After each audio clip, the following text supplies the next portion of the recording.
The sky burned orange and red above the crystal forests of Valari Prime. Ambassador Lyra watched from the underground shelter as another wave of enemy ships passed overhead. The sound they made was terrible. It was like 1,000 angry insects screaming at once. She had 6 arms, and all of them were shaking. The Valari were a peaceful species. They had lived on their beautiful world for 10,000 years. They wrote poetry. They studied the stars. They healed the sick.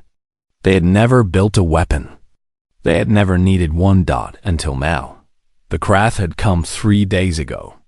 Their ships filled the sky like a dark cloud. They did not send a message. They did not make demands. They simply began to destroy everything.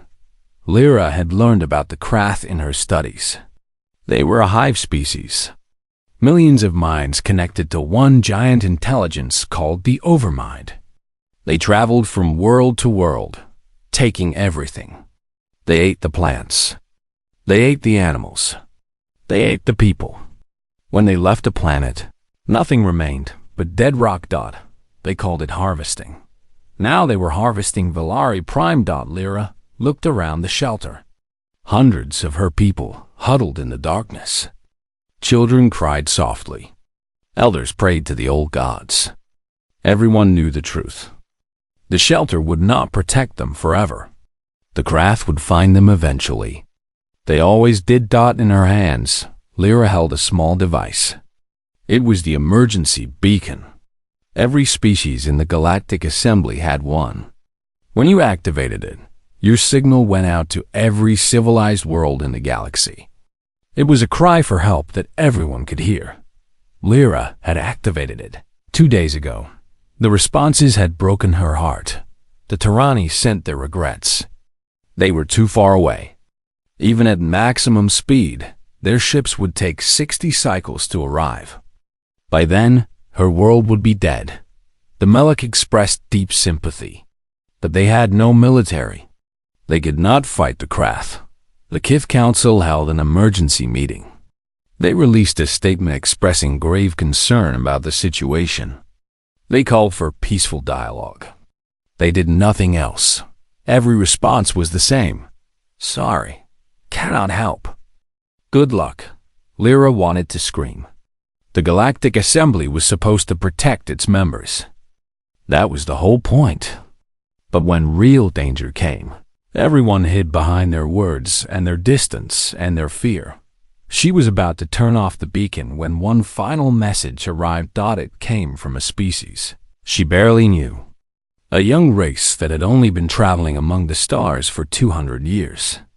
They lived on a world called Earth, in a system most galactic maps did not even bother to name. The message was short. Hold your position. Fleet inbound. Arrival in 18 standard cycles. Lyra read it 3 times. She did not understand. What fleet? The humans were a minor species. The Assembly barely acknowledged them. Most senior members considered them primitive and dangerous.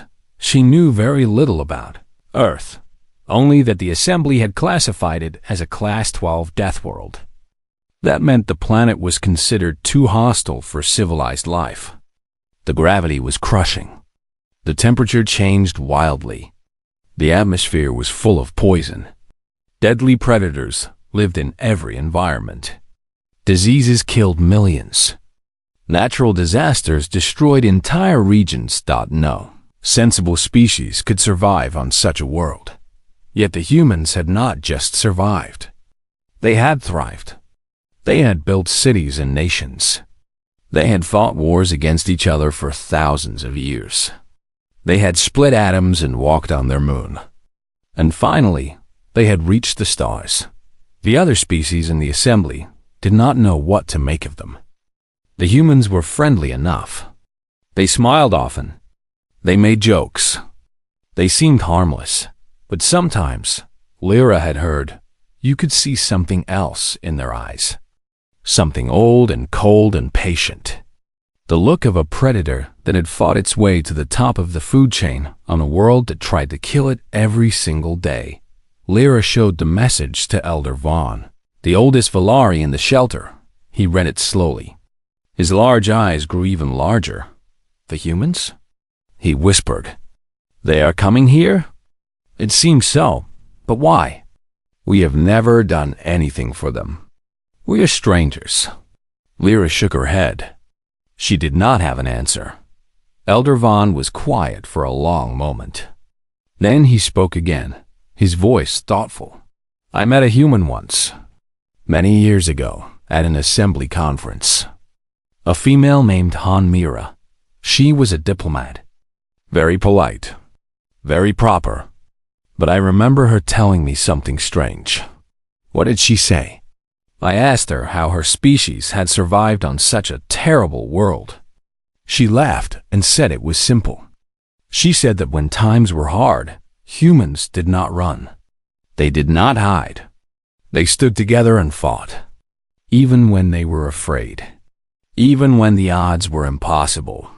She said that was how her ancestors had survived ice ages and plagues and wars. By refusing to give up, he looked at the message again. Perhaps, he said slowly, we should not dismiss the Deathworlders so quickly. Above them, the ground shook as another Krath harvester passed over the surface. The children screamed. Dust fell from the ceiling. 18 cycles. That was how long they had to survive. Lyra did not know if they could hold on that long. She did not know if the humans would really come.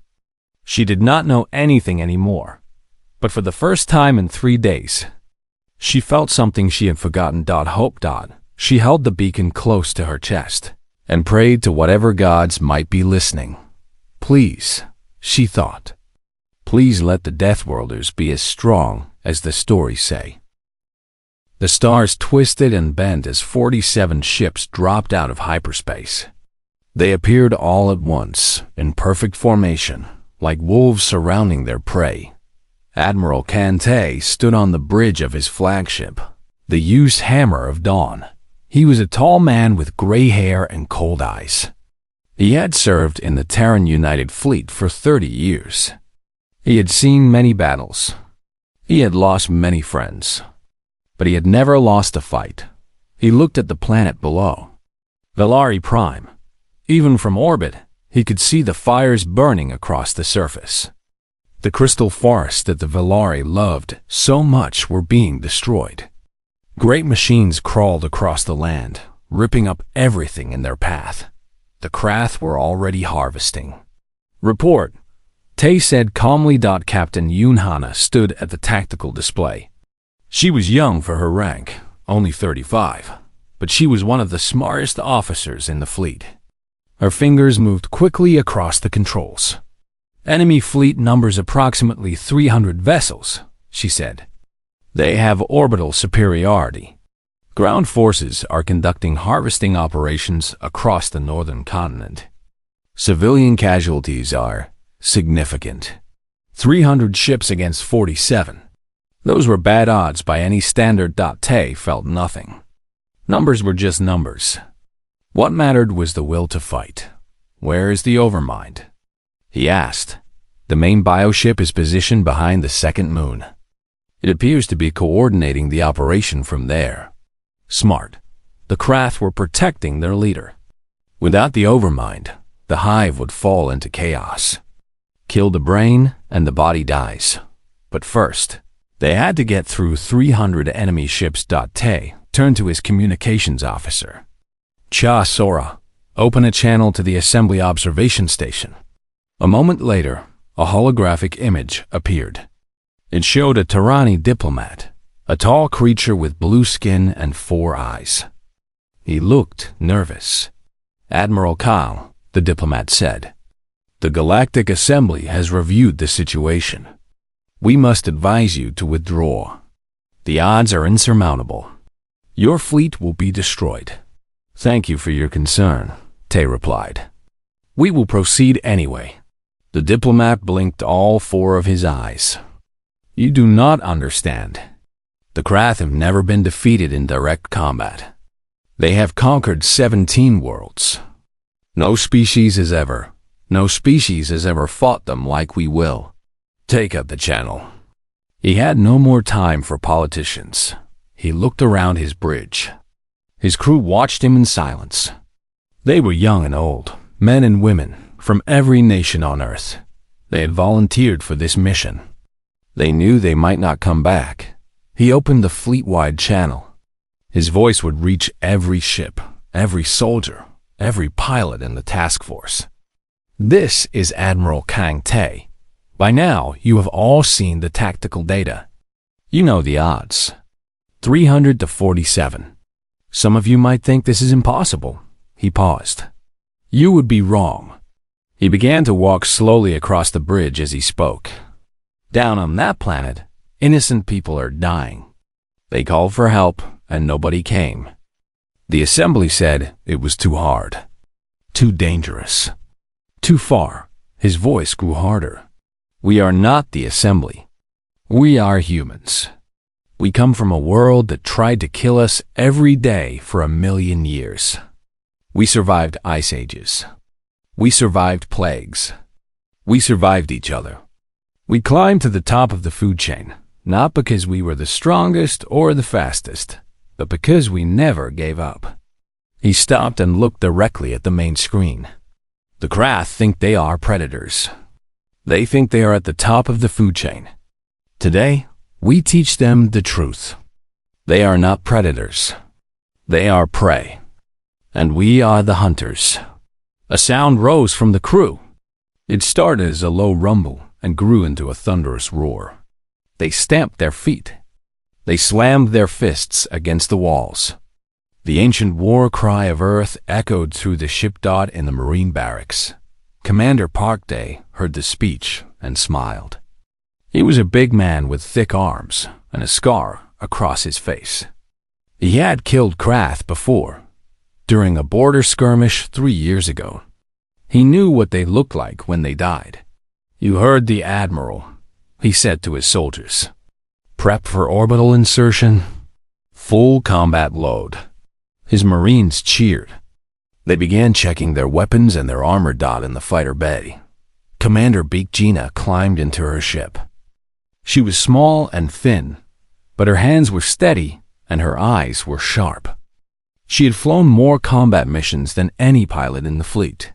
"All wings," she said into her radio. "Form up on my signal. We going fast and hard. No hesitation. No mercy." Her pilots responded with calls of acknowledgement. Their engines began to glow. On the bridge, Captain Hannah looked at Admiral Tae. "Sir, the Krath fleet is moving to intercept. They seem confused. They expected us to retreat when we saw their numbers. They do not understand why we are advancing." Tae nodded slowly. That was the human advantage. Every other species in the galaxy fought with logic. They calculated odds and made rational decisions. When the odds were bad, they retreated. Humans did not think that way. Humans fought with something that could not be. Calculated. Stubbornness, pride, love, rage, the burning need to protect the weak and punish the wicked. The Krath had never faced an enemy like that before. "All ships," Tae said, "advance to combat range. Weapons free." The fleet surged forward, engines burning bright against the darkness of space in the shelters below. Ambassador Lyra felt the ground shake. She looked up at the ceiling. Something was happening in orbit. She could feel it. Elder Vaughn placed a gentle hand on her shoulder. "The Deathworlders are here," he said quietly. "May the gods have mercy on the Krath, because the humans will not." The Krath Overmind processed the incoming data with cold efficiency. Its vast intelligence stretched across the entire fleet, seeing through 1,000,000 eyes at once. The small human force was advancing toward its armada, 47 ships against 300. The mathematics were simple. The outcome was certain, or so the Overmind believed. Commander Beak Gina led the first wave of fighters toward the enemy line. Her squadron numbered 60 small craft. They were fast and nimble, designed for close combat. Behind them, the heavy ships of the Terran fleet provided covering fire. The craft defensive line opened up. Thousands of energy beams cut through space. Any sane pilot would have retreated or tried to go around. Gina flew straight into it. "All pilots," she said calmly, "follow my lead. We go through, not around." "Through, Commander?" one of her younger pilots asked. There was fear in his voice. "Through. Trust your training. Trust your reflexes. The Krath are used to fighting species that run from danger. Let us show them what Deathworlders do." She pushed her throttle to maximum. Her ship screamed forward, dancing between energy beams with movements that should have been impossible. She pulled hard turns at 15 times normal gravity. The force pressed against her body like a giant fist. Her vision blurred. Her bones creaked. Any other species in the galaxy would have died from such maneuvers. Their hearts would have stopped. Their blood vessels would have burst. Their brains would have shut down. But humans had evolved on a high-gravity world. Their bodies were dense and tough. Their hearts were strong.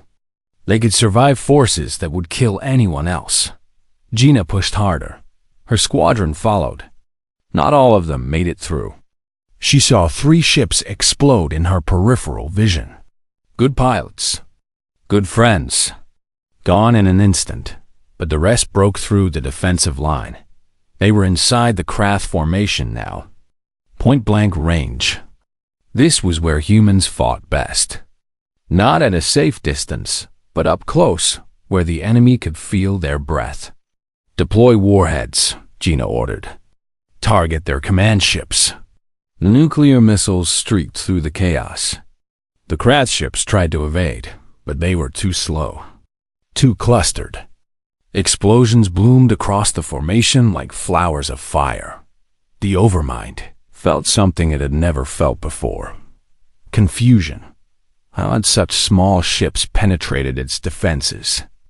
How were they surviving maneuvers that should have killed them? It did not understand. It could not understand. While the battle raged in orbit, another war began on the surface. Lieutenant Kim Woo dropped from the sky in a metal coffin called a drop pod. The ride was violent. The heat was intense. The noise was deafening. He loved every second of it. The pod slammed into the ground hard enough to crack stone. The door blew open, and Woo charged out with his rifle ready. He was in the middle of a harvesting zone. All around him, massive Krath machines were tearing up the crystal forest. And guarding those machines were the Krath soldiers. They were ugly creatures. 3 meters tall, with hard shells like insects and blade-like arms that could cut through metal. They communicated through clicks and hisses. They felt no fear. They felt no mercy. They existed only to serve the Overmind. And there were hundreds of them. Woo smiled. Contact front. Weapons free. His platoon emerged from their drop pods and opened fire. The Krath soldiers charged toward them, moving fast despite their size. In most battles against the Krath, this was where other species broke. The sight of those monsters running toward you was enough to freeze the blood. Most soldiers would flee or surrender. The humans did neither. They held their ground and kept shooting. When the Krath got close, they switched to close combat. The exoskeleton suits they wore made them strong enough to match the alien warrior's blow. Private Moon Soo was only 20 years old. She had joined the Marines because she wanted to protect people. Now she was face to face with a Krath soldier twice her size that swung its blade arm at her head. She ducked under it, grabbed the arm, and twisted. The joint broke with a satisfying crack. Before the creature could recover, she drove her combat knife into its neck. It fell. Another one took its place. She killed that one too. Nearby, Sergeant Han Ji fought 3 Krath at once. He was bleeding from a wound on his shoulder, but he did not slow down. He had grown up in a rough neighborhood on Earth. He had been fighting his whole life. These bugs were just another enemy. Is that all you got? He shouted as he crushed one of their skulls with his armored fist. My grandmother hits harder than you. The Krath did not understand his words, but they understood his defiance. And for the first time in their existence, they felt something close to doubt. How could these soft creatures fight so hard? How could they laugh in the face of death? Above the battlefield, the Overmind processed this strange data. Something was wrong. The mathematics no longer made sense. The humans were dying, yes, but they were killing far more than they lost. And they showed no signs of retreating. It sent more troops, more ships, more resources. The humans kept fighting. Hours passed. The crystal forest burned around them. Bodies piled up on both sides. The survivors were exhausted and wounded and running low on ammunition. But they did not stop. Commander Part Day found Lieutenant Wu in the middle of the carnage. Both men were covered in blood. Both men were grinning. How are we doing? They asked. Wu looked around at the dead Krath littering the ground. I have killed 37. Moon Su has 42. She is winning. They laughed. It was a dark sound, full of exhaustion and pain and savage joy. Then let us not fall behind. They raised their weapons and charged back into the fight. Above them, the stars burned with war. And slowly, impossibly, the tide began to turn. 6 hours into the battle, the Hammer of Dawn was bleeding. 3 hull breaches had torn through the lower decks. Fires burned in the engineering section. The casualty count climbed higher with every passing minute. But the ship kept fighting. Admiral Kante stood at the center of the bridge, calm as stone. His uniform was torn. There was blood on his face from a wound he did not remember receiving. None of it mattered. Only the mission mattered. Status report, he said. Captain Yun Hana checked her displays. Her hands were shaking slightly, but her voice was steady. We have lost 12 ships. Enemy casualties are estimated at 140 vessels. They are pulling back toward the second moon. 140 ships destroyed. Against a fleet that was supposed to be unbeatable. Against an enemy that had conquered 17 worlds without losing a single battle. Tay allowed himself a small moment of pride. His people had done the impossible. But they were not finished yet. They are not retreating, he said. They are regrouping. The Overmind is trying to understand what went wrong. It will adapt and come back stronger. And what do we do, sir? We do not give it time to think. In the medical bay, Dr. Shin Nari worked without rest. She had been operating for 4 hours straight. Her arms ached. Her eyes burned. But there were still wounded waiting, and she would not abandon them. A young ensign lay on her table. He had taken shrapnel to the chest. His breathing was weak. His blood pressure was dropping. Stay with me, Nari said as she worked. You are not dying today. I will not allow it. The ensign tried to smile. The admiral would be disappointed if I gave up. Yes, he would. Now hold still. She saved him. She saved 19 others that day. 3 she could not save. Those names would haunt her forever. But she kept working. That was what humans did. They kept going, even when their bodies screamed for them to stop. On the bridge, Communications Officer Shasora received an incoming signal. Admiral, the Overmind is transmitting. It wants to speak with you. Tay raised an eyebrow. The Krath had never attempted communication during a battle before. This was new. Put it through. The speakers crackled with a strange sound. It was like 1,000 voices speaking at once, all in perfect harmony. The voice of the Krath hive mind. Human Commander, you have fought well. Your tactics are unusual. Your soldiers do not behave like other species. We do not understand. Tay crossed his arms. What do you want? We want to understand. Your ships are smaller. Your numbers are fewer. By all logical calculations, you should have retreated or surrendered. Instead, you attack. You sacrifice your units for minimal strategic gain. This is inefficient. This is irrational. And yet we are winning. There was a pause. The Overmind was processing. Yes, you are winning. This should not be possible. What are you? Tay looked at his crew. They were watching him with tired eyes and proud smiles. They had given everything today. Some had given their lives. We are humans, Tay said. We come from a world that your kind would call impossible. A world of fire and ice. A world where everything wants to kill you. We survived because we learned to fight for each other. Not just for ourselves. For our families. For our friends. For strangers we have never met. You fight for strangers? This is illogical. No, this is human. Another pause. The Overmind was struggling to comprehend. The Valarian nothing to you. They cannot help you. They cannot pay you. Why do you sacrifice your life for them? Tay felt something cold settle in his chest. This was the difference between humans and the Krath. The Krath saw the universe as a math problem. Resources and costs and benefits. They could not understand anything else. Because someone called for help, Tay said simply. And where we come from, when someone calls for help, you answer. Even when it is hard. Even when it seems impossible. Even when you might die trying. This makes no sense. I know. That is why you are losing. He cut the channel. The bridge was silent. Then, slowly, the crew began to cheer. It started as a whisper and grew into a roar. They had faced the Overmind itself and told it the truth. They were not afraid. Hannah stepped forward. Sir, the enemy fleet is moving.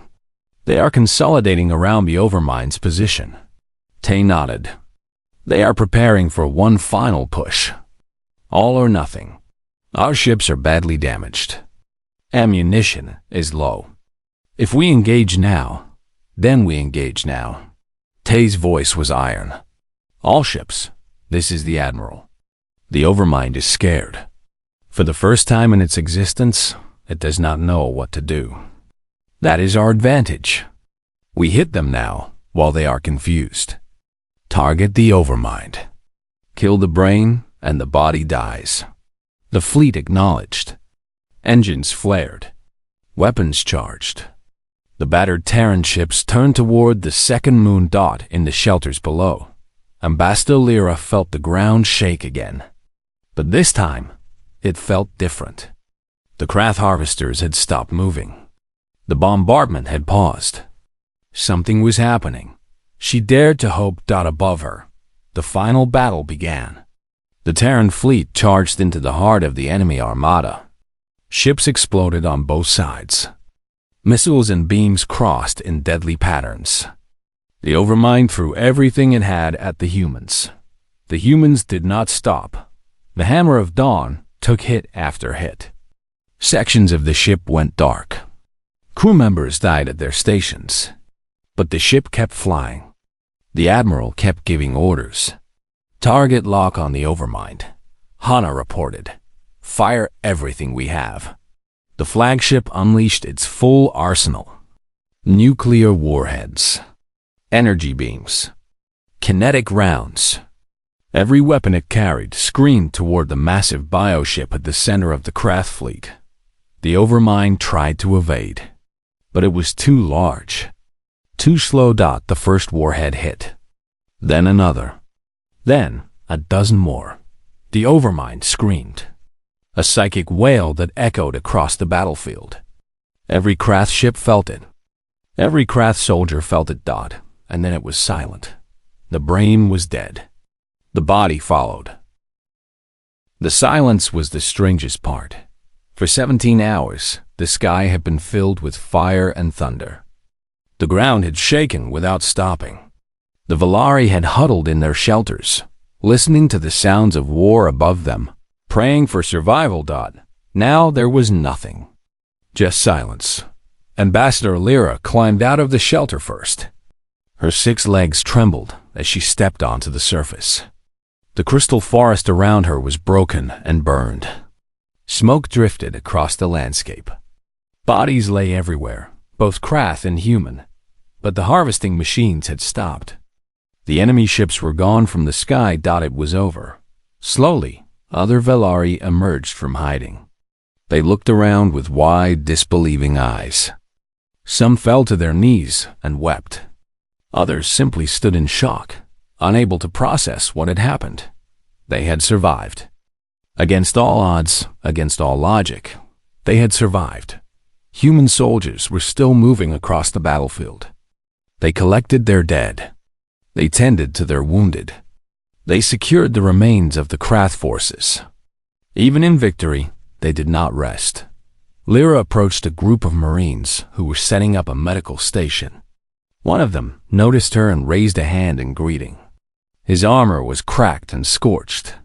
His face was covered in dirt and blood. But he smiled. "You must be one of the locals," he said. "Do not worry. The fighting is over. You are safe now." "Safe," Lyra repeated. The word felt strange in her mouth. "We are safe." "Yes, ma'am. The Krath fleet is destroyed. The Overmind is dead. Any survivors have fled the system." He paused. "My name is Private Munsu. Is there anything you need? Water? Food? Medical attention?" Lyra shook her head slowly. She was still trying to understand. These humans had traveled across the galaxy to fight for a species they had never met. They had died by the hundreds. And now they were offering her water and food as if it was the most natural thing in the world. "Why?" She whispered. "Why did you come? Why did you do this?" Munsu tilted her head, confused by the question. "Because you asked for help. But we are strangers. We could offer you nothing.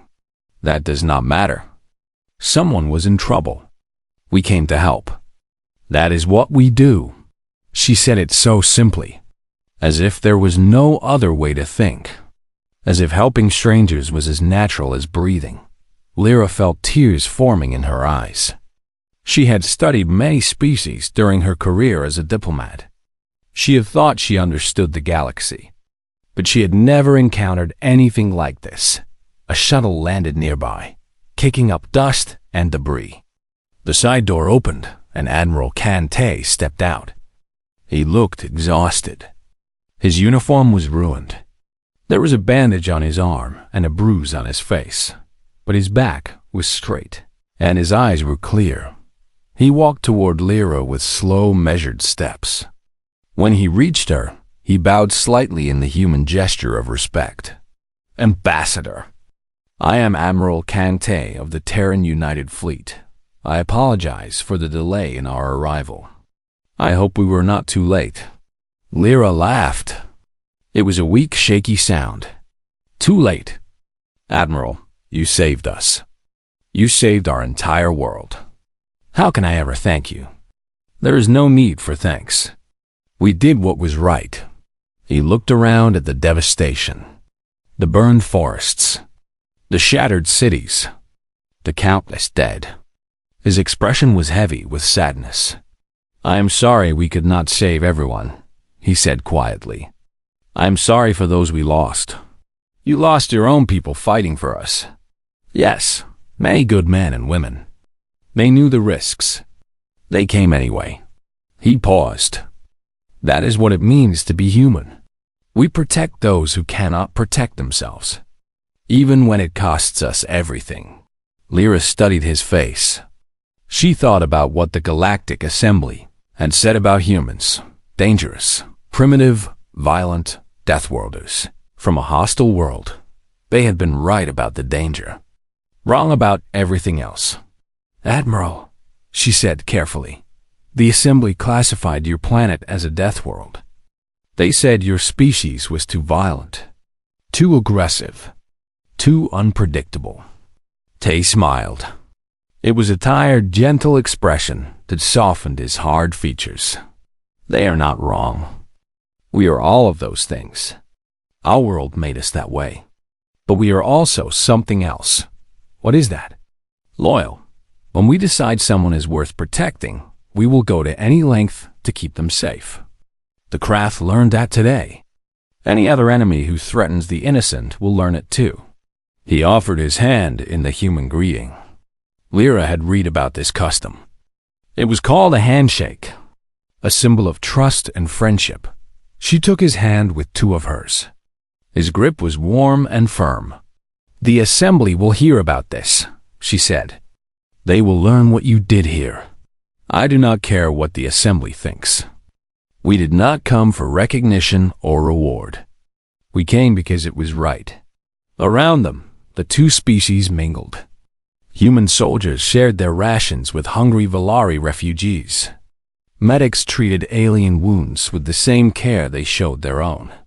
Pilots sat in the wreckage of their ships, too tired to move but too proud to complain. The suns of Volari Prime began to rise. Orange and gold light spread across the horizon, painting the broken crystal forests in colors of fire. It was beautiful, even amid the destruction. A symbol of hope. Lyra watched the sunrise with the human admiral by her side. She thought about everything that had happened. The desperate message. The impossible arrival. The battle that should not have been won. The age of isolation was over. For the humans and for the galaxy. The Deathworlders had announced themselves. They had shown what they were capable of. And they had made a promise that would echo across the stars for generations to come. When someone calls for help, we answered. Always. Lyra looked at the human beside her. This strange, terrifying, wonderful creature from a world of poison and fire. Thank you, she said simply. Tay nodded. You are welcome. An ambassador? Yes? If anyone ever threatens your world again, send another message. We will come. The suns rose higher. The darkness faded. And on a broken world at the edge of the galaxy, two species stood together in the light. The humans had arrived. Nothing would ever be the same.